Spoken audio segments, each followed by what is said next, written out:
बिस्मिल्लाहिर्रहमानिर्रहीम, अस्सलाम वालेकुम नाजरीन। आप देख रहे हैं program live with Asif Malik, नाचीज़ खाकसार। आज के प्रोग्राम और हफ्ते के आगाज़ के साथ पहले प्रोग्राम के साथ आपकी खिदमत में हाजिर। नाजरीन, ये वीकेंड कुछ अच्छा नहीं रहा क्योंकि जिस कोरोना से हम लड़ते हुए आ रहे हैं, almost it's been 2 years now, अब तक भी जो है वो उसके आसार नुमायाँ हैं और 5वीं लहर का खदशा जाहिर कर दिया गया है। असद उमर साहब की जानिब से भी इस बारे में कहा गया है जी कि 5वीं लहर जो है बस वो आ रही है और कराची को सबसे पहले जो है, एक तो वो कोरोना की जो 5वीं लहर है वो हिट कर रही है, उसके साथ साथ ओमिक्रॉन जो है वो भी कराची को हिट कर रहा है। और कहा यह जा रहा है वफाकी हुकाम की जानिब से, ये कहा जा रहा है कि तकरीबन भी कराची में 7% केसेस जो हैं वो ओमिक्रॉन के हो सकते हैं, क्योंकि हमारी जो इस वक्त वैक्सीनेशन की शरह है वो 40% है, जिसकी वजह से उनको लग रहा है कि केसेस बढ़ रहे हैं, जिसमें ओमिक्रॉन के केसेस भी ज़्यादा हैं। तकरीबन 50+ केसेस कराची में रिकॉर्ड हो चुके हैं, मुख्तलिफ फैमिलीज़ में रिकॉर्ड हुए हैं, कुछ ऐसे भी हैं जिन्होंने कभी ट्रैवल नहीं किया। इस बारे में बिल्कुल मैं अपने मेहमान से बात करूँगा। अच्छा, एक तो ये हो गया। दूसरा, असद उमर साहब ने ऑफ कोर्स हमें बता दिया, ये पहले भी एक थी, ये अफवाह गर्दिश कर रही थी, पहले तो अफवाह थी, अब वो जो है उसकी तस्दीक हो गई है कि तकरीबन फेब के या जनवरी के एंड में, फेब में कहीं जाके जो 5वीं लेयर है, जो 5वीं लहर है कोरोना की, वो हमें हिट कर सकती है। और सिर्फ पाकिस्तान को तो अब हिट करेगी, अमेरिका में ऑलरेडी उसने फिर से तबाही मचाना शुरू कर दी है, लाखों में केसेस आ रहे हैं वहाँ पे, तो इस पर हम बात करेंगे। मुझे हमारी मोअज़्ज़ज़ मेहमान ज्वाइन कर चुकी हैं, डॉक्टर सीमिन जमाली साहिबा। अस्सलाम वालेकुम मैम। डॉक्टर साहिबा, क्या आप मुझे सुन सकती हैं? जी बिल्कुल, मुझे आवाज आ रही है। डॉक्टर साहबा, बहुत शुक्रिया, आपने वक्त निकाला। डॉक्टर साहबा, पहले जरा अभी करंट अपडेट दीजिएगा कराची के हवाले से, जो अचानक एक तशवीश की लहर दौड़ गई है कि कराची में केसेस 7% तक हो सकते हैं। आपको क्या लगता है इस हवाले से? देखिए, इस वक्त तो ऑब्वियसली कोरोना जो है वो बढ़ रहा है और बीच में बिल्कुल it had completely slow down, लेकिन अचानक से फिर ये विंटर के अंदर एक और वेव जो आ रही है, और अभी आ रही है, आई एम श्योर कि it's on the way now. और हमें सबको पता चल गया कि क्योंकि बहुत सारे ममालिक में आ चुकी है, तो the 5th wave is coming in Pakistan as well. अच्छा, इस दफा जो है ये बहुत सारे वेरिएंट्स होते हैं कोविड के, कोरोना के बहुत सारे वेरिएंट्स है हमारे पास, अल्फा, बीटा, डेल्टा, इस वक्त ओमिक्रॉन भी है। तो हमें नहीं मालूम कि ये सारे जितने भी केसेस हैं, क्योंकि जीनोम सीक्वेंसिंग नहीं हो रही सारे पेशेंट्स की, सिर्फ कुछ चंद पेशेंट्स में हो रही है, तो हमें नहीं पता कि ये डेल्टा वेरिएंट है या ये ओमिक्रॉन है। कुछ भी जिनमें हुआ है उसमें ओमिक्रॉन मिला है। ओमिक्रॉन के क्लासिकल सिम्टम्स नहीं है, बल्कि ओमिक्रॉन इज मच माइल्डर, क्योंकि हमारे बहुत सारे लोग जो हैं वो वैक्सीनेट हुए हैं, और जब वैक्सीनेट हुए होते हैं लोग, तो उसमें उस वक्त ये इसमें जो है इसके सिम्टम्स माइल्डर होते हैं, और it is not the classical symptom. जिस तरह हमें होता था कि जी कफ हो रही है, फीवर हाई ग्रेड हो रहा था, जिस तरह शुरू में सेकंड थर्ड वेव में जिस तरह हुआ था, इस दफा जो है कंपैरेटिवली बहुत बेहतर है। लेकिन हैविंग सेड दैट, हमें एहतियाती तदाबीर को बिल्कुल नहीं फरामोश करना चाहिए। ये जो मैस शादियां हो रही हैं, जिसमें आप देख रहे हैं कि ये सीजन शादियों का है, you know it's going to spread, और हमें नहीं मालूम कि ये covid omicron is not the last mutation, इसके बाद और भी म्यूटेशंस हो सकती हैं। तो बेहतर ये है कि हम इस म्यूटेशंस को रोकें, और हमें नहीं पता कि अगली म्यूटेशन जो है इतनी सीरियस होगी या इससे कम सीरियस होगी, वी डोंट नो येट। सो अभी भी इस पर भी इतनी तशखीस नहीं हुई, तो और इसके बारे में इतनी इंफॉर्मेशन हमें नहीं है, तो we have to keep an eye. तो सबसे ज्यादा जो इम्पोर्टेंट चीज है कि मास्क पहने, और खुदारा सही तरह मास्क पहने। ये जो नाक से हटा देते हैं लोग मास्क और फिर चिन के ऊपर लगा लेते हैं, या सिर्फ शो के लिए लगाते हैं, बात करते हैं मास्क उतार देते हैं। So these are things that you should be careful with. और प्लीज, ये इंडोर शादियां जो हजार लोगों को बुला के कर रहे हैं, ये एक खुद it's a recipe for disaster for us, तो ये ना करें, और इसको मेरे ख्याल में गवर्नमेंट को नहीं अलाउ करना चाहिए।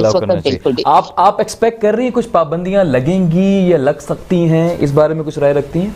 देखिए, अगर ये आउट ऑफ हैंड्स होने में देर कितनी लगती है कोविड को, पिछली दफा भी हमने एक्सपेक्ट नहीं किया था, और एकदम से आउट ऑफ हैंड्स हो गया, तो कुछ प्रिकॉशनरी मेजर्स हमें लेने की जरूरत है इस वक्त, और अगर हम वो प्रिकॉशनरी मेजर्स ले लेंगे तो शायद इतनी मुश्किल ना आए।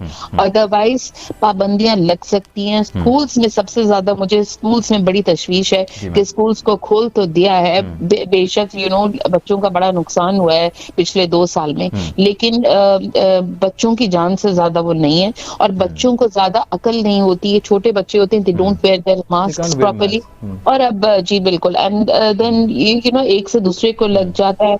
और मैंने बच्चों को ऐसे अब आप स्कूल्स के बाहर देखें जरा, बच्चे जब निकलते हैं, लास्ट सर्च में भी मैंने देखा था कि जब बाहर निकलते थे, जितना भी कहें कि मास्क पहन के रखो, बाहर जैसे निकलते थे मास्क उतर जाते थे। So you know it's pointless. बच्चों में फिर कोविड शुरू हो गया, और ये बच्चे जो हैं खुद ना भी नुकसान उठाएं, घर में लेकर जाएंगे बीमारी, और ये बुजुर्गों को, बड़ों को, और उनको सीरियस इलनेस हो सकती है।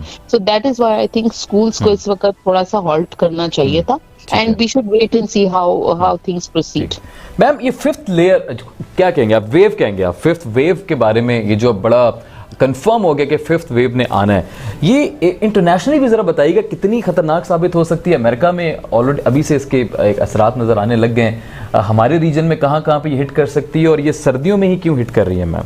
ये लास्ट टाइम भी हमारे पास सर्दियों में आपको याद होगा कि आई थी, और इस दफा एक और भी बात हुई, आपने शायद इजराइल का भी देखा था। जी फ्लोरोना, इजराइल के अंदर फ्लोरोना जो है, it is a combination of corona and flu, तो इसका नाम इन्होंने फ्लोरोना रख दिया है। एक पेशेंट उनके पास आई थी who was a non vaccinated patient, जिनको कि she was a full term pregnant patient, और उसका जिक्र आया है कि she was full term pregnant, she had flu initially, she had a C section and delivered a live baby, and she was not vaccinated even, and she was not vaccinated, and then she developed severe respiratory symptoms, और उसके बाद उनको ventilator पे डाल दिया गया, and unfortunately she passed away. लेकिन तो फ्लू का भी ये सीजन है, और ये जो क्लासिकल सिम्टम्स मैं आपको बता रही थी कोविड के, वो इस दफा नहीं हो रहे, क्योंकि हम वैक्सीनेटेड हैं ज्यादातर लोग जो हैं, और अगर वैक्सीनेटेड हैं तो हमारे रनी नोज, फ्लू, इसके साइन सिम्टम्स होंगे। तो जो जिन लोगों को फ्लू भी हो रहा है उनको भी कोविड का टेस्ट कराना चाहिए, इसलिए कि these are not classical symptoms जो हो रहे हैं लोगों को। मैम, वैक्सीनेशन के ऊपर जरा बात कीजिएगा, because of course you are the very right person to ask this. Vaccination से आप मुतमईन है कराची की? बिकॉज कहा जा रहा है 40% वैक्सीनेशन अब तक जिन्होंने फर्स्ट डोज करवाई है, 40% लोगों ने करवाई है, ये भी एक रीजन हो सकता है फिफ्थ वेव कराची में, और उसके बाद लाहौर का भी खतरा जाहिर कर दिया गया कि वहां पे ज्यादा हिट करेगी। कैसे देखती हैं मैम इसको? देखिए, आई थिंक बिल्कुल वैक्सीनेशन तो बिल्कुल ठीक हो रही थी अब तक, बिल्कुल प्रोसेस जो है बड़ी स्मूथली चला, and we should be grateful to our government कि इन्होंने सारे लोगों को फ्री ऑफ कॉस्ट वैक्सीनेट कराया है। बीच में कुछ लोगों ने गड़बड़ करने की कोशिश की थी, जो हमारा आम माहौल है इसमें लोगों ने गड़बड़ करने की कोशिश की थी, लेकिन I think that is not on, और इसको हमें डिस्करेज करना चाहिए। वैक्सीन हर एक को लगानी चाहिए। ये सोशल मीडिया पे जो छोटे छोटे स्टंट्स करने के लिए लोग ये लोगों में अभाम पैदा कर देते हैं कि वैक्सीनेट ना करवाएं, इससे इनफर्टिलिटी हो जाएगी या कोई और इस तरह की बातें हो जाएगी, ये इस तरह की जो बातें हैं करके लोगों को वैक्सीनेशन से हटा दिया।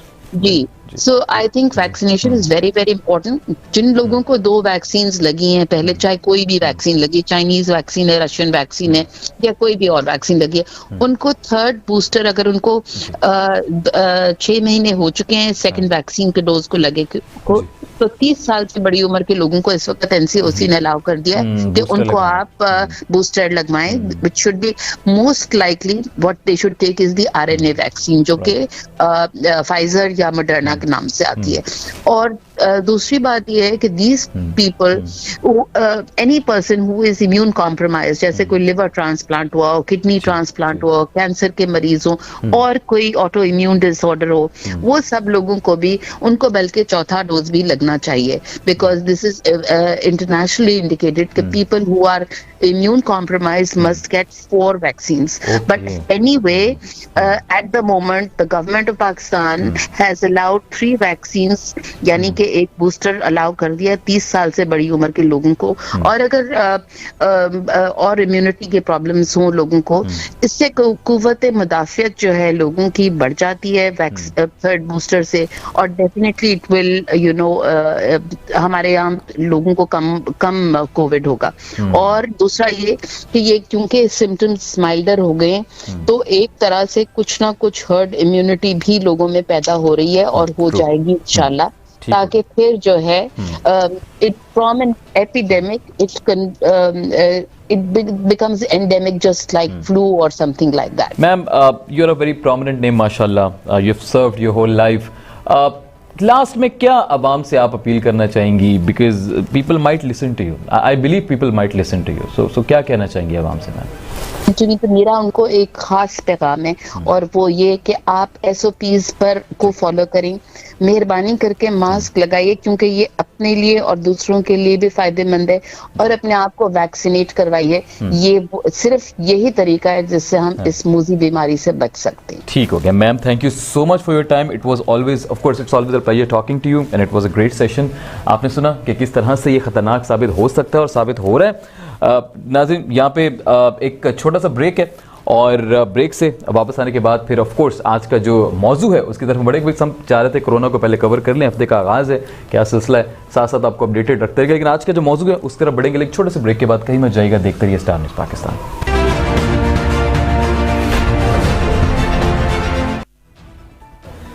जी नाज़रीन, वेलकम बैक। लौट कर वापस आ चुके हैं और अब बात करेंगे ऑफ कोर्स मुल्क की जो इस वक्त माशी सूरत हाल है, वो कदरे जो है वो हुकूमत की नज़र में कदरे बेहतर है।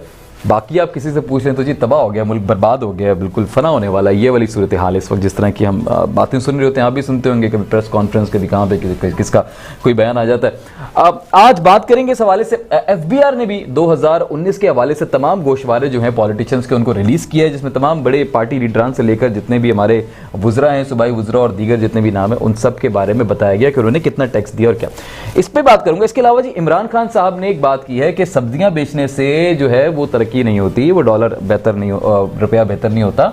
आपको डॉलर बाहर जाने से, जिस तरह चोरी होकर जो बाहर जाता है, मनी लॉन्ड्रिंग की ऑफ कोर्स वो बात कर रहे हैं, उसको रोकना होगा। या डॉलर बाहर ना जाए, उसको आप रोकना होगा। वो किसी भी सेंस में कह सकते हैं उसको, आप उसको रोकेंगे तो ही आपका जो रुपया है उसकी कदर बढ़ेगी। ये PTI की तरफ से गया मेरे ख्याल में, जबकि जॉब भी PTI की थी, लेकिन खैर वो अभी भी इसी बात पे हैं कि शायद ये इस तरह हो जाएगा तो रुपया जो है मुस्तहकम हो जाएगा। इस पर बात करेंगे। शौकत तरीन साहब के हवाले से बात करेंगे जी। IMF के हवाले से मेरे ख्याल में मान गए कि हमने घुटने टेक दिए और हम मजबूर हो चुके हैं पूरी तरह से। ठीक हो गया। पहले मैं स्टार्ट करूंगा, आसिम बशीर साहब हमें ज्वाइन कर चुके हैं, माहिर माशियात हैं, IBA से ताल्लुक़ रखते हैं। आसिम भाई अस्सलाम वालेकुम। जी वालेकुम अस्सलाम। आसिम भाई बहुत शुक्रिया आपने ज्वाइन किया। आपके साथ फारूक डाडी साहब, बहुत ही सीनियर एनालिस्ट, बिजनेसमैन, माशाल्लाह आज फिर हमें वक्त दे रहे हैं। सर अस्सलाम वालेकुम। सर कैसे हैं? ठीक है, फारूक डाडी को पूछ रहे हैं? सर फारूक डाडी साहब से पूछ रहे हैं सर। जनाब बिल्कुल, बहुत बहुत शुक्रिया सर मोहब्बत है आपकी, बहुत शुक्रिया। उम्मीद करता हूँ आपकी सेहत अब बिल्कुल बेहतर होगी। आसिम साहब आपसे आगाज करूंगा, जरा प्लीज मुझे बताइएगा कि इमरान खान साहब का ये जो कमेंट है, इस कमेंट को आप कैसे देखते हैं कि एक तो उन्होंने ये कहा कि हमें मईशत तबाह मिली, अब सूरत हाल बेहतर है, एक तो उन्होंने ये कह दिया। दूसरा कहा कि जो रुपया है इसको बाहर जाने से, रुपये के फ्लो को बाहर जो फ्लो होता है, ओवरफ्लो जो अशरफिया की तरफ से किया जाता है फ्लो, उसको रोकना होगा तो ही रुपया मुस्तहकम हो सकता है। सर कैसे देखते हैं इन कमेंट्स को? देखें, खान साहब की जो मजमूई रवैया और उनकी ये आदत है कि चीजों को एग्जैजरेट करना और कुछ दुश्मन तराजी करना, ये उनका एक हादसा है। अच्छा। अगर वो ये कहते हैं कि उनको हर चीज ही खराब मिली है, तो वॉर ऑन टेररिज्म तकरीबन खत्म हो गई थी जिस वक्त उनको मुल्क हैंड ओवर हुआ है। हाँ। लेकिन हराम है कि उनके आप किसी बयान में ये सुने उन्होंने ये कहीं कहा हो कि जी मुझे पुरसुकून कराची ऑपरेशन हैंड हो चुका था जब उनको ये कराची हैंड ओवर हुआ, वरना यहाँ रोज 40-50 लाशें गिरती थी, कभी 25 कभी 20 जी। हर दूसरे दिन शहर बंद होता था। उनको ये शहर पीसफुल मिला, उनको इकोनॉमी पीसफुल मिली, उनको 5.8 पर ग्रो करती हुई इकोनॉमी मिली, उनको इतना बड़ा CPEC मिला, वो सारा उन्होंने रोल बैक कर दिया सारी चीजें। तो ये खान साहब के साथ एक बहुत सीरियस किस्म का मसला है उनके बयानिए में। और दूसरा ये कि ज़ाहिर प्रॉब्लम्स होती हैं। आप वो कहते हैं करंट अकाउंट डेफिसिट मिला, करंट बयानिया ये गढ़ा गया है कि करंट अकाउंट डेफिसिट जिन डॉलर्स की वजह से हुआ है वो जाती उमरा जाते थे, वो डॉलर वो लोगों की जेबों में गए, बयानिया ये गढ़ा गया है। हाँ, ऐसा ही है। जबकि है ये कि पाकिस्तान में जो तरक्की हो रही थी, जितने तवानाई के मंसूबे लग रहे थे, उनके लिए जो मशीनरी इम्पोर्ट हुई है, ये सारा बहरान उस वजह से खड़ा हुआ था। अच्छा। और इसका फोर्सिएबल फ्यूचर ये था कि आने वाले मुस्तकबिल में ये जो इतने मंसूबे लगे हैं, इसके इंडस्ट्रियल ये मंसूबे सनती तरक्की और इंडस्ट्रियलाइजेशन को बैक करेंगे। उसके नतीजे में पाकिस्तान की इकोनॉमी इसी ग्रोथ के मोमेंटम को जारी रखेगी आइंदा कई सालों तक। वो तो जाहिर है उन्होंने सारी चीजें खत्म करनी, रिवर्स करनी, एक तो ये बात हो गई। दूसरा जो आपने डॉलर के हवाले से जी, जी, कहा जी, जी। कि बाहर जाने से कौन रोक और सकता सब्जियां बेचने से मुल्क तरक्की नहीं करता, डॉलर अब को ये- बाहर ले जाने को हाँ। कम करना। जी अब देखिए, सब्जियां बेचना जो है, किसने आपको कहा है कि आप सब्जियां बेचें? आपके मुल्क में इतने वसाइल हैं, ह्यूमन रिसोर्स है, आप टेक्नोलॉजिकल एडवांसमेंट करें, उसके लिए बिजली चाहिए, उसके लिए जो सनती तरक्की चाहिए, है। उसके लिए आपको उस सनती तरक्की के लिए आपको एक बेहतर लेवल प्लेइंग फील्ड मिला था, वो सारा रिवर्स किया है आपने। ठीक है। तो यहाँ सिर्फ ये बात कर रहे हैं। अब डॉलर को बाहर जाने से रोकना, डॉलर तो बाहर हर सूरत में जाएगा अगर आपकी इंपोर्ट ज्यादा है और आपकी एक्सपोर्ट्स कम है, तो आपका नेट खसारा ही होगा, डॉलर बाहर जाएगा। अगर आपको ये सिचुएशन रिवर्स करनी है कि डॉलर आए ज्यादा और जाए कम, तो ये सूरत उस सूरत में हो सकती है कि आप एक एक्सपोर्टेबल सरप्लस जनरेट करें, एक्सपोर्ट ओरिएंटेड इकोनॉमी बन जाए। हाँ, ठीक हो गया। ये अच्छा, तो- ये इसको कैसे देखते हैं कि मनी लॉन्ड्रिंग गरीब ममालिक का बड़ा मसला है, अशरफिया मनी पैसे चोरी करके बाहर भेजती है, जितनी भी अपर क्लास है उसके बारे में कहा। देखिए, मनी लॉन्ड्रिंग तो गरीब ममालिक की क्या, सब जगह मनी लॉन्ड्रिंग होती है, ठीक है। पाकिस्तान में क्या, दीगर ममालिक तो इसको में भी मेन होती है। रीजन नहीं बनाया जा सकता कि यही रीजन है? इसको हाँ, ये रीजन मेन रीजन नहीं। आपके पास अगर ठीक है, आपको पता है मनी लॉन्ड्रिंग हो रही है, तो आप अपने कंट्रोल्स को टाइट कीजिए, ऐसे कवानीन बनाइए, उनके शिकंजे में इस अशराफिया को जकड़िए आप। ठीक है। क्यों नहीं आप इस तरह करते हैं? हाँ, ठीक तो हो गया। किसने रोका, किसने खान साहब को ऐसा कवानीन ना बनाने से? ठीक हो गया, ठीक हो गया। चल आसिम भाई, मैं आपकी तरफ वापस आता हूं, मैं जरा फारूक डाडी साहब के कमेंट ले लूं। फारूक डाडी साहब, आपने सुना अब आसिम साहब ने बड़ा इन डेप्थ इसको एनालिसिस किया। ऑफ कोर्स थोड़े से खफा नजर आ रहे हैं पाकिस्तान तहरीक इंसाफ की इकोनॉमिकल जो भी स्ट्रैटेजीज हैं उससे। फारूक भाई, आप कैसे देखते हैं इमरान खान साहब के इन दोनों कमेंट्स को? देखिए, पहली बात तो ये कि आसिम रशीद साहब ने जो अपने कमेंट दिए हैं, बड़ी माजरत के साथ मैं इनसे इत्तेफाक नहीं करता हूँ। अच्छा। क्योंकि बहुत सारी चीजों में एग्जैजुरेशन फॉर एग्जाम्पल सर, क्या कहना चाहिए? हाँ, मैं एग्जाम्पल आपको बताता हूँ। जी, प्लीज। ये कहते हैं कि इमरान खान को मईशत बड़ी अच्छी मिली है और टेररिज्म भी नहीं था, फना भी नहीं था। तो जब इमरान खान ने 2018 में हुकूमत ली, उस वक्त पाकिस्तान का कुल कर्जा 94 अरब डॉलर था। ठीक है, अभी हुकूमत ली नहीं है और फॉरेन डिमांड आ गई 9.2 बिलियन डॉलर का फौरी तौर पर पे करें।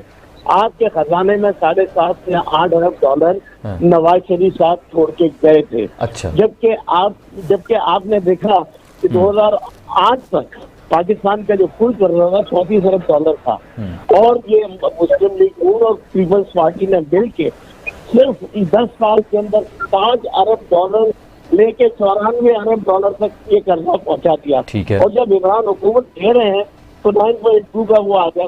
क्योंकि देखिए, यहाँ एक सियासी पहलू भी है। इसका सियासी पहलू ये है कि ये इंटरनेशनल एस्टेब्लिशमेंट ने आपको ट्रैप करना था, आपको डिफॉल्ट करना था और ट्रम्प ने वो तमाम ममालिक को जहाँ से पाकिस्तान को पैसे मिलने की उम्मीद थी, उन तमाम को बड़ी सख्ती से मना किया था कि आप पाकिस्तान की कोई मदद नहीं करेंगे। अच्छा। ना ही आप पाकिस्तान को कुछ देंगे। लेकिन बहरहाल इमरान खान की एक अच्छी रेपुटेशन है दुनिया में और अपनी खुद की क्रेडिबिलिटी के ऊपर वो 6 अरब डॉलर की सऊदीया को 3 बेचेंगे और इस शर्त के देखिए ये अंडर टेबल है और इस बात को आप डिक्लेयर नहीं करेंगे। अच्छा। लेकिन क्योंकि और बाकी जो अमाउंट था वो चाइना ने प्लस करके आपको 9.2 बिलियन डॉलर दे दिए। ठीक हो है, गया। और वो आपने दिए। तो मुझे ये बताएं कि वो 9.2 बिलियन डॉलर क्या इमरान खान का करना था जिसको वो दे रहा था? क्या उसने अपनी हुकूमत चलाने के लिए दिया था? पिछले लोगों ने पिछले लोगों के वो दिया था, ठीक है, इंस्टॉलमेंट ये उसी की मद में ये उसी की मद में दिया गया। ठीक है। जब इंटरनेशनल एस्टैब्लिशमेंट ने देखा कि ये हमारे लिए तो ये तो इन्होंने 9.2 बिलियन डॉलर दे दिए हैं, फिर इसके बाद जब पीडीएम की मूवमेंट शुरू हुई, मतलब पीडीएम का देखा जब पाकिस्तान डिस्ट्रॉइंग मूवमेंट कहता हूँ, उसके अंदर भी बेतहाशा पैसा लगा। और आपने पिछले दिनों देखा जिस तरह अमेरिकन एम्बेसडर या हमारे जितने भी अपोजिशन लीडर्स हैं उनके साथ जो मुलाकातें और जो उनकी कार्रवाइयाँ चल रही थी, ठीक है, तो मैं इसकी सख्ती से मजम्मत करता हूँ कि अमेरिकन एम्बेसडर को कोई हक नहीं पहुँचता कि पाकिस्तान की सियासत के अंदर कोई मुदाखलत करे। वो तो सारी उम्मत सब जगह करेंगे, लेकिन उनका कोई हक नहीं। और केबीके के इलेक्शन के अंदर बहुत ऐसे शवाहिद मौजूद है, लेकिन आखिरी ने ऐसा इमरान खान के ऊपर कि जिसने इन तमाम शॉर्ट कमिंग्स के बावजूद एक सिस्टम को एस्टेब्लिश करने के लिए तमाम रिजल्ट को बगैर किसी इल्जाम के कबूल किया अच्छा, मेरे ख्याल में बताया ना, तो मौलाना साहब खुलते कि हाँ ये इलेक्शन है, जहाँ वो जीत के वो इलेक्शन अच्छे, जहाँ वो आते हैं वहाँ धांधली हुई है, अच्छा। वहाँ सेलेक्टेड है। तो ये इमरान खान को आपको डिस्क्रेडिट देना पड़ेगा। और दूसरी बात ये है कि आपके पास जो रिजर्व है इस वक्त वो तकरीबन 25 अरब डॉलर के करीब है। ठीक है। आपके पास नवाज शरीफ 7.5 से 8 अरब डॉलर छोड़ के गए थे। फिर दूसरा ये कि आपका ट्रेड डेफिसिट काफी कम हुआ, और आपकी वैक्सीन के अंदर वैक्सीन के इम्पोर्ट के अंदर 2 अरब डॉलर आपके इस हुकूमत ने खर्च किए। अच्छा, फिर आपके जो मशीनरी की इम्पोर्ट है वो 1.5 बिलियन डॉलर के करीब ये थी, ठीक है ना, मौजूद है। आपका रॉ मटीरियल इम्पोर्ट है, जिस वजह से आपका इम्पोर्ट का बिल बढ़ा है। ठीक है। और ये टैक्स हमारी इकोनॉमी पे आया है। और देखिए दुनिया में सब जगह महंगाई है, दुनिया में, लेकिन दुनिया में अब महंगाई वक्तन फवक्तन अब कम होना शुरू हो गई है। ठीक है। और पाकिस्तान का मसला है कि यहाँ पे जखीरा अंदोज जो है वो भी यहाँ पे एकदम एक्टिव नजर आते हैं। और आपने देखा होगा कि हमारे चेयरमैन नैब ने कहा कि 20 अरब रुपए की जो चूहे खा गए अपने गंदम जिनके अंदर, उन चूहों को हमने पकड़ा, उनसे 20 अरब रुपए भी हमने निकलवा लिए। तो अच्छा, अब आप ठीक देखिए है। अभी दूसरे कमेंट को कैसे देखते हैं, जरा बताएं। ये क्या वाकई सिर्फ पैसा बाहर जा रहा है, इस वजह से हमारा जो रुपया मुस्तहकम नहीं है? ये मनी लॉन्ड्रिंग की वाहिद रीजन है रुपया डिवैल्यू होने बताता हूँ जी। यकीनन यहाँ से अफगानिस्तान बेतहाशा डॉलर जा रहे हैं। अच्छा, लेकिन इसके अंदर हुकूमती सतह पे कोई मुनाफिस आपको नहीं मिलेगा। अच्छा, ना कोई कानूनी तौर कौन पर होगा इसके या- पीछे? माफिया है कोई? इसके पीछे देखिए बात ये है कि जहाँ पे लूप होल्स होंगे वहाँ के लोग सब, वो जो आपके बॉर्डर के लोग मौजूद हैं उनके साथ बात करके जब तक करना, जैसे कि आप कोई बाहर से कोई चीज इम्पोर्ट करते हैं और इसको अंदर इन्वेस्टिंग करते हैं, तो यकीनन एफडीआर के सेक्शन के लोग से आप जब तक साजबाज नहीं करेंगे आप वो चीज में नहीं कर सकते, क्योंकि हुकूमत के खजाने में कम पैसा जाता है। ठीक है। और ये टैक्स कलेक्टर के जेबों में ज्यादा जाता है। इसी तरह ये डॉलर के पाएदार। अच्छा, इसकी एक और भी वजह है। आप देखिए 2 साल तक सारी ट्रेवलिंग कम रही, ठीक है। अच्छा, पाकिस्तान से पैसेंजर को $10,000 ले जाने की इजाजत थी। ठीक है। अब आप देखें कि ये जहाज भर के अमेरिका भी लोग जा रहे हैं, जो भी बंदा अमेरिका जा रहा है कम से कम $10,000 से कम तो लेके जाता है इसमें, ठीक है।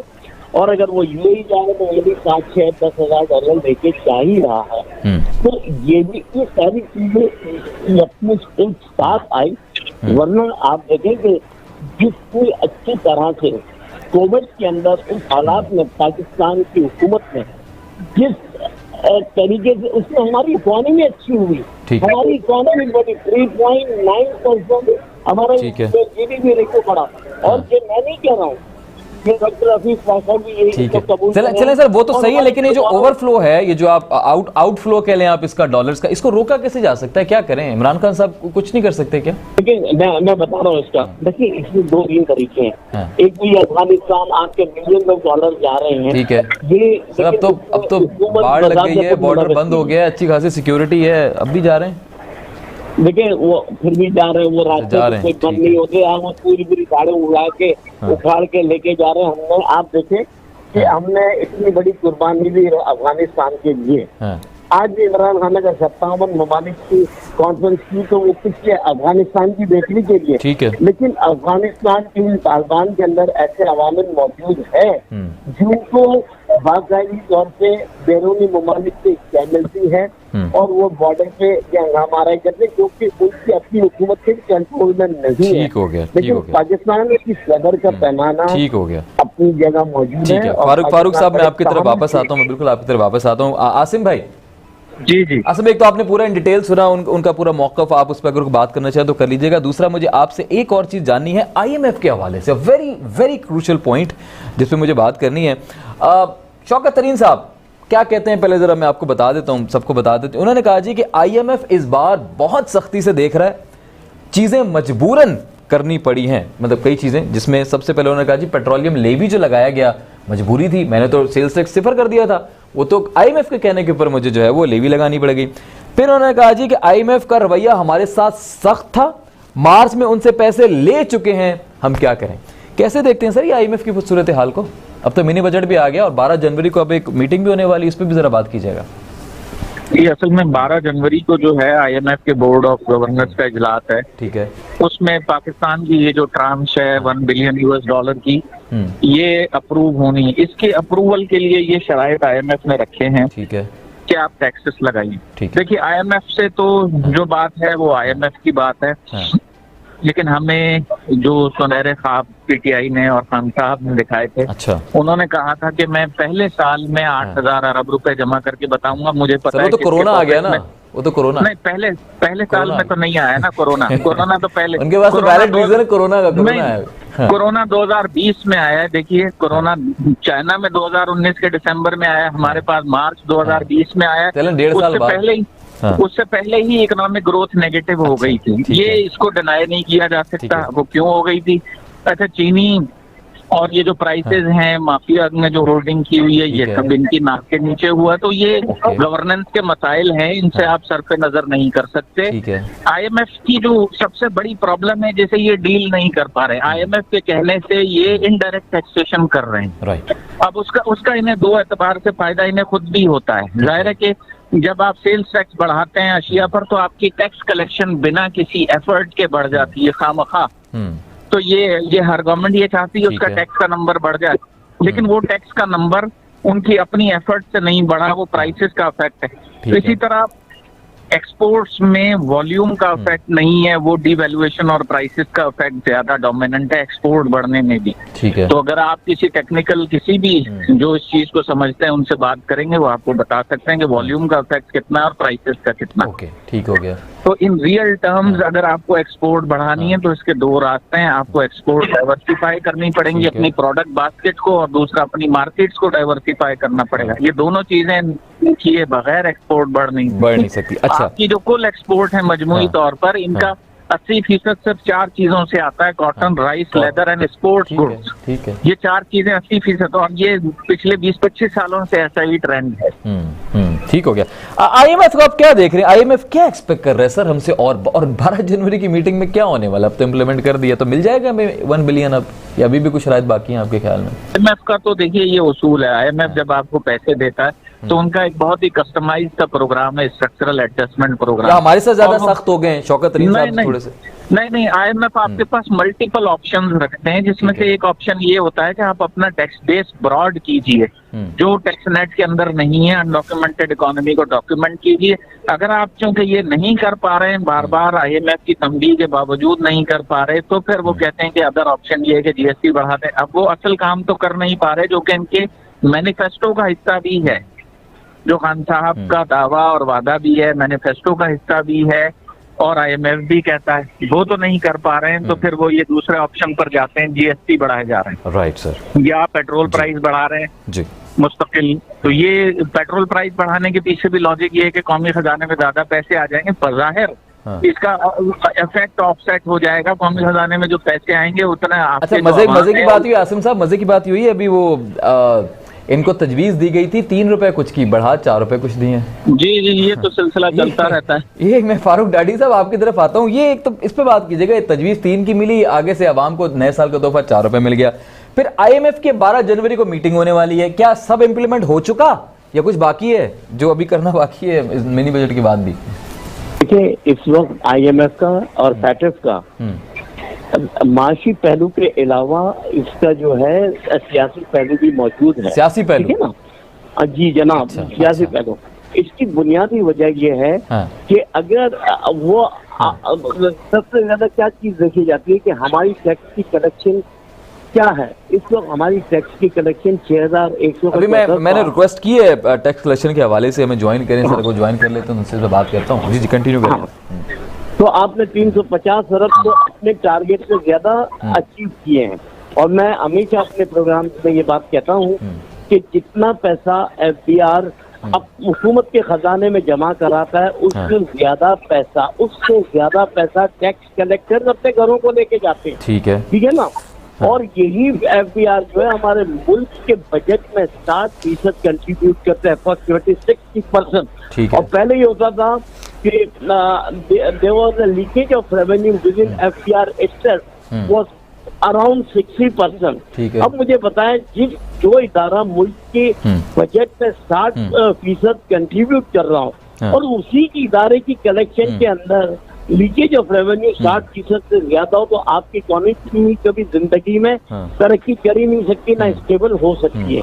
मैं हमेशा कहता था अगर 30% भी अगर इसको आप कंट्रोल कर ले तो आपको IMF वर्ल्ड बैंक किसी के पास जाने की जरूरत नहीं है। सर एक चीज मैं और जरा ऐड करता चलूं सर, एक चीज मुझे और ऐड, कुछ ऐसे इकदाम किए हैं कि अभी इसका जो टैक्स भी है वो भी बढ़ गया है, आई मीन टैक्स कलेक्शन भी बढ़ा, बल्कि पहली बार अदब से ज्यादा ले रहा हूँ। मैं आज एक मशीन वही कर रहा हूँ कि अगले साल हो सकता है हुकूमत 8,000 अरब से भी ऊपर अगर पैसे रखेंगे टैक्स कलेक्शन तो वो भी आप अचीव कर लेंगे, ठीक है, क्योंकि ये कोई रॉकेट साइंस नहीं। लेकिन ये आप इसीलिए कह रहे हैं कि शौकत तरीन साहब ने यह भी फरमाया कि 1.5 करोड़ अफराद का डाटा मिल चुका है, इसी माह नोटिस जारी कर दिए जाएंगे सबको जो टैक्स नाइंदगान हैं। आज ऑफ कोर्स वो इफ्तिताह कर रहे थे इस पूरे नए निज़ाम का टैक्सेशन के हवाले से, तो उसमें उन्होंने ये भी कहा है। आसिम साहब कैसे देखते हैं इसको, 1.5 करोड़ लोगों का डाटा मिल गया है, उसमें बड़ा सख्त शिकंजा कसा जाएगा? देखिए 1.5 करोड़ लोग अगर ये पैसे वाले हैं, अशराफिया हैं और इनके गिर्द शिकंजा आप कसते हैं तो मोस्ट वेलकम, हम वेलकम कहेंगे। शौकत तरीन साहब को खैर मकदम करेंगे उनका। लेकिन अगर ये 1.5 करोड़ लोगों पर छोटे मोटे टैक्स लगाते हैं, बैंकों में रखी हुई उनकी सेविंग्स को एग्जॉस्ट करते हैं, बैंकों पे जो प्रॉफिट ऑन डेट था वो 10% था, इन्होंने 2 साल पहले 1.5 साल पहले उसे 15% कर दिया। यानी अगर मैं टैक्स पेयर हूँ और मेरा तो पैसा टैक्स पेमेंट के बाद बैंक में पड़ा है एज ए सेविंग, उसके ऊपर भी मैं 15% टैक्स दे रहा हूँ फॉर नो गुड रीजन। मैं तो ऑलरेडी टैक्स पेयर हूँ। तो ये इस तरह की टैक्स डिस्टॉर्शंस क्रिएट करके अगर टैक्स इकट्ठा करेंगे और उन्हें नोटिस भेजेंगे तो वो तो एक लायानी बात है। अगर ये अशराफिया के शिकंजा कसते हैं, उनको टैक्स नेट में लेकर आते हैं, तो हम इसका दिल से खैर मकदम करेंगे। ठीक है, अब जरा बात कीजिएगा ये गोशवारे लास्ट ऑफ कोर्स पहलू जिसपे मुझे बात करनी है, बड़ा डिटेल्ड पहलू है, लेकिन खैर अभी गोशवारे जाहिर कर दिए गए तमाम पॉलिटिशियंस के, तमाम पार्टी लीडरान के, सूबाए वुज़रा के, जिसमें बहुत सारे नाम हैं। आपको पता ही होगा सर, वज़ीर आला सिंध साहब से आगाज़ करें तो 5 करोड़ 70 लाख की आमदनी, 2019 में 10 लाख टैक्स पे किया, तकरीबन 11 लाख। वज़ीर आला खैबर पख्तूनख्वा महमूद खान साहब की आमदनी 25 लाख सालाना, 2019 में टैक्स पे किया 66,000 रुपये तकरीबन। वज़ीर आला बलोचिस्तान कुद्दूस बज़ंजो जो अभी नए कुछ माक़ाबिल अभी जो तैनात हुए हैं, जो मुंतखब हुए हैं, वो 78,58,000 रुपये उनकी सालाना आमदनी थी और 2019 में, और 10 लाख उन्होंने जो है वो टैक्स पे किया। सबसे जो मज़े का है इसके अंदर वुज़रा में वो है, विफाकी वुज़रा की मैं बात नहीं कर रहा, मैं इस वक्त बात कर रहा हूँ सूबाई वुज़रा की, जो चीफ मिनिस्टर्स हैं उनकी मैं बात कर रहा हूँ। जनाब पंजाब के उस्मान बुज़दार साहब, जिनकी टोटल आमदनी साल की 9 लाख रुपए, 9 लाख और 38,000 रुपए, और टैक्स उन्होंने पे किया है 2,000 रुपए। सीएम थे 2019 में। पहले जरा सूबाई वुज़रा पे बात कर लेते हैं। सर कैसे देखते हैं आसिम भाई इसको, इस फर्क को, और वाकई क्या इतनी आमदनी लग रही है आपको उस्मान बुज़दार साहब की? उस्मान बुज़दार साहब की आमदनी इतनी तो नहीं होगी, 9 लाख रुपए के साथ। हाँ, ये मुश्किल से गुजारा होता होगा उस्मान साहब। हाँ, ये आमदन यकीनन उन्होंने ये आमदन कम जाहिर की है। अच्छा। और हाँ, ये टैक्स गोशवारों में ये जो टैक्स कंसल्टेंट्स होते हैं ये एडवाइस करते हैं, और लोग खुद भी टैक्स कम पे करने के लिए ये टेंडेंसी होती है। सर ये एडवाइस उन्हीं को क्यों करेंगे, बाकी वुज़रा को क्यों नहीं किया? मुराद अली शाह साहब को कर देते 5 करोड़ उनकी। अच्छा, आप क्या ये समझते हैं कि मुराद अली शाह साहब ने भी जो आमदन डिक्लेयर की है वो फेयर आमदन है? ठीक हो गया, ठीक हो गया। ये उस सूरत में आपको पता लगता है कि आप इनके एसेट्स को ट्रेस करें और उसके साथ रिकंसाइल करें आमदन को। ये आपको जब पता लगता है कि ये टैक्स पेमेंट फेयर है या नहीं। ठीक हो गया, ठीक है, ठीक हो गया। दूसरी एक बहुत बड़ी चीज हमारे यहाँ टैक्स चोरी करने का या टैक्स छुपाने का रास्ता है। एग्रीकल्चर इनकम जो वफाकी इनकम टैक्स उससे एग्जेम्प्ट है, ठीक है, उसको ये टैक्स नेट में नहीं लेके आते, 18वीं तरमीम में भी नहीं लेके आए अनफॉर्चुनेटली। तो क्या होता है, वो चूंकि वो ज्यादातर लोग अपनी सनती आमदन या दीगर जराए की आमदन को भी जरिए जमीन के साथ दिखा देते हैं। अब वो एग्जेम्प्टेड है और सूबे की जो उसके ऊपर टैक्स रेट्स हैं वो बहुत ही नॉमिनल है, ना होने के बराबर है। ये एक बहुत बड़ा चोरी का रास्ता है, दरवाजा है टैक्स छुपाने का, टैक्स कम करने का। तो ये यानी बात ये ना, ये तो अभी वो है जो इन्होंने खुद डिक्लेयर किया, सेल्फ डिक्लेयर किया कि ये हमारी आमदनी है। इसकी स्क्रूटनी नहीं हुई। 9 लाख बहुत कम नहीं है? 9 लाख अगर सेल्फ डिक्लेयर भी करें आप 9 लाख आमदन भी बहुत कम है। आप खान साहब का अगर टैक्स देखें वो भी बहुत कम है। खान साहब के टैक्स की तरफ मैं आता हूँ ना, उनकी तरफ मैं आता हूँ। पहले मैं जरा वफाकी वज़ीर से आगाज कर रहा हूँ। जी फारूक साहब, कैसे देखते हैं आप? बुज़दार साहब ने सिर्फ 2000 टैक्स दिया और 9 लाख टोटल कमाया सर, मतलब बहुत बुरे हालात सर। ये तो बड़ी शर्मनाक बात है कि बुज़दार जैसा बंदा अगर 2000 टैक्स दे तो मेरा ख्याल है उससे ज्यादा तो उनका जो मोबाइल का फोन है उस पर टैक्स ज्यादा लगता है। 9 लाख पे बनता कितना है? मेरे ख्याल में बनता तो खैर ज्यादा ही है 9 लाख के हिसाब से। खैर एनीवे, लेकिन आफरीन है नजीब हारून जो MNA PTI से है, उन्होंने 14 करोड़ प्लस किया और मेरा ख्याल है ये तीसरी या चौथी बार पाकिस्तान के हाईएस्ट टैक्स पेयर में है। हो गया। और ये वो बंदा है जो कि सेल्फ मेड है, ना ही किसी कोई वडेरे की या किसी के घर है। बहरहाल जब मतलब आप देखें कि, और मैं इन्हें पर्सनली भी जानता हूँ, he is a game of a person, very honest, very sincere. किसकी बात कर रहे हैं सर? मकसद जो ऐसे लोग जो हुकूमत को दिल खोल के और प्रॉपर टैक्स दे रहे हो ट्रांसपेरेंट करके, तो उसको हमें अप्रिशिएट करना चाहिए। तो मैं नजीब हारून को सलाम करूंगा, मैं उनको सलूट करूंगा कि उन्होंने एक मुल्क पाकिस्तानी होते हुए अपना एक फर्ज अदा किया। अच्छा, दूसरा सबसे बड़ा प्रॉब्लम जो हमें इस मुल्क में टैक्सेशन में है ना, हम सेल टैक्स जो है फैक्ट्री में जितना भी माल बनता है, ये लोग 10% भी पैसा FBR के अंदर जमा नहीं कराते। ठीक है ना? इनके यहाँ जो पोस्टिंग होती है जिन कस्टम अफसरान की या इनकम टैक्स वालों जिनकी, इनके साथ ये साजबाज करते हैं और पैसे वो लेके चले जाते हैं और आधे पैसों का फायदा उनको होता है फैक्ट्री मालिकान को। मिसाल के तौर पे मैं और आप अगर किसी रेस्टोरेंट में खाने को जाते हैं तो सेल टैक्स लगता है ना उसमें, ठीक है, वो 2 किताबें चल रही होती कि हमें और आपको क्या पता कि कितना पैसा हुकूमत के खजाने में गया है टैक्स की सूरत में। ठीक है, तो इसके लिए ट्रैकिंग सिस्टम जो गवर्नमेंट ने जब इनके हाथ डाला तो ये लोग जाके कोर्ट में चले गए और 3 साल तक इसके ऑर्डर रहा। अभी हुकूमत ने इसका बाकायदा एक इस्तेदा कर लिया है, ठीक है, लेकिन इसको सिस्टम में आने में, इसको ट्रांसपेरेंट होने में अभी काफी वक्त लगेगा, क्योंकि हमारा जो सिस्टम है ना, इस सिस्टम में रिवैम्पिंग करने के लिए, रिवैम्प होने के लिए एक टाइम लगेगा, क्योंकि आप हमारे माइंड सेट को जानते हैं, हमारे लोगों को जानते हैं। ठीक हो गया, चले सर, अब जरा बात कर लेते हैं। ऑफ कोर्स मुझे वाइंड अप भी करना है प्रोग्राम से, 2 से 3 मिनट मैक्सिमम मेरे पास है। जरा इस पे बात कीजिएगा। देखें अभी चलें, इमरान खान साहब ने भी जो है अच्छा खासा वो नजर आ रहा है जी, तकरीबन 4 करोड़ की आमदन के ऊपर उन्होंने 98 लाख पे किया है। जरदारी साहब ने 28 करोड़ की आमदन के ऊपर से 22 लाख पे किया है, जो कि ऑफ कोर्स फर्क नजर आ रहा है। मुस्लिम लीग नून के सदर और कायबे हिज़्ब इख्तिलाफ जनाब शहबाज शरीफ साहब ने 5 करोड़ के ऊपर तकरीबन 82 लाख टैक्स पे किया। ये सारे ठीक है, कंसिडरेबल हैं, लेकिन इसके अंदर एक हैं फवाद चौधरी साहब। फवाद चौधरी साहब ने 34 लाख की आमदनी पर 1,36,000 टैक्स पे किया। आसिम भाई कैसे वाइंड अप करेंगे ये ओवरऑल इस रिपोर्ट को? आसिम भाई, अच्छा ठीक है, आसिम भाई डिस्कनेक्ट हो गए। जी फारूक साहब प्लीज क्लोज कीजिएगा। देखिए, यूसुफ रजा गिलानी ने तो अपना टैक्स अदा नहीं किया और बिल्कुल वो तो रिकॉर्ड पे ही नहीं है। बिलावल भुट्टो, तो बिलावल जरदारी भुट्टो जो है उनका 5 लाख और कुछ है, ठीक है। बहरहाल ये मकसद, अगर इसमें इतने टैक्सेस अगर ये इस लेवल में पे किए जाएंगे तो बड़ी काबिले मकसद मजम्मत भी है, काबिले अफसोस भी है, ठीक है ना। ये मकसद आपको लगता है कि बिलावल 5 लाख रुपए जस्टिफाई करता है? सर ठीक है, सर चलो उसका तो कोई काम काज नहीं है, ना उसका कोई कारोबार है, ना बिजनेस है, कुछ नहीं है, तो ठीक है, तो उसको मैक्सिमम कर लेते हैं, ठीक है, लेकिन लेकिन ऐसे देखिए ये चीजें जब तक आवाम में नहीं आएगी तब तक इन लोगों को शर्म भी नहीं आएगी, ठीक है ना।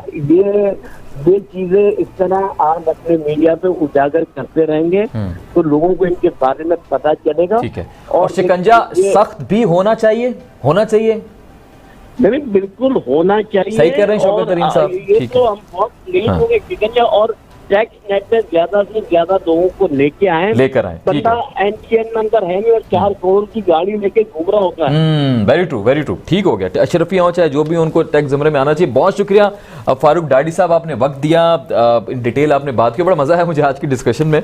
और कुछ खिलाफ थे पीटीआई के जो Farooq daddy of course support कर रहे थे, लेकिन यकीनी तौर पर अगर टैक्स के लिए जिस तरह 1.5 करोड़ साहब के 1.5 करोड़ नाम निकाल लिए हैं जिनको नोटिस दिए जा रहे हैं, जो टैक्स नाइंदगान हैं, जो ऑफ कोर्स अहल हैं टैक्स देने के लेकिन टैक्स बचाते हैं किसी भी तरह से, तो उसके खिलाफ बिल्कुल कार्रवाई होनी चाहिए। It's a very good initiative. Let's see कि अगले साल का जो उन्होंने हदफ रखा है उसको मीट कर पाएंगे, नहीं मीट कर पाएंगे, but what ever would happen of course उसको हम साथ साथ कवर करते रहेंगे और कोशिश करेंगे इस पर प्रोग्राम साथ साथ करते हैं और आपको भी साथ साथ अपडेटेड रखें।